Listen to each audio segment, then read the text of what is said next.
Je crois que ça va pas être possible, non pas être comme ça. Je crois que ça va pas être possible. Je crois que ça va pas être possible. Je crois que ça va pas être possible. Ça va être possible parce que nous on le veut. Ça va être possible parce que nous on le veut.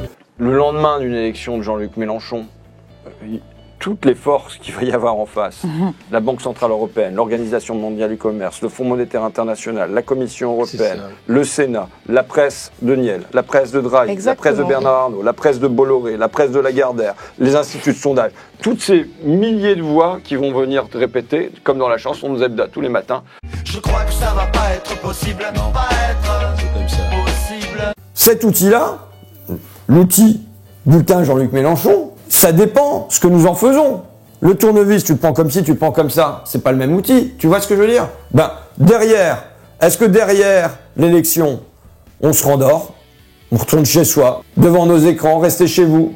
Ou bien est-ce que on agit dans notre entreprise, dans notre famille, dans la rue? Est-ce qu'on se secoue? Eh bien, pour moi, au soir du deuxième tour, de toute façon, les gens, ils doivent pas se rendormir. Ils ne doivent pas rester chez eux. Il faut voir que même le meilleur des gars ou la meilleure des filles, si elle arrive à l'Élysée, avec son équipe dans les ministères, mais s'il n'y a que ça ne changera rien.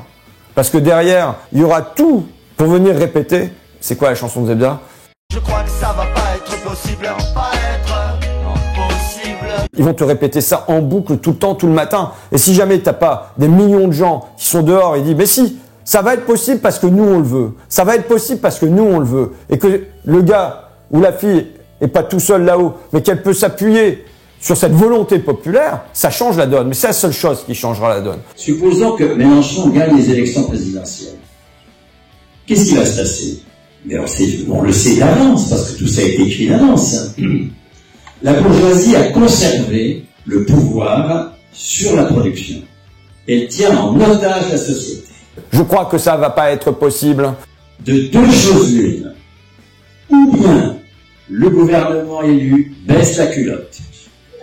Ça, c'est ce que nous connaissons régulièrement depuis maintenant un demi-siècle. Soit il devient dictatorial sur le peuple lui-même, puisque ce peuple ne s'est pas constitué préalablement à la victoire électorale comme souverain.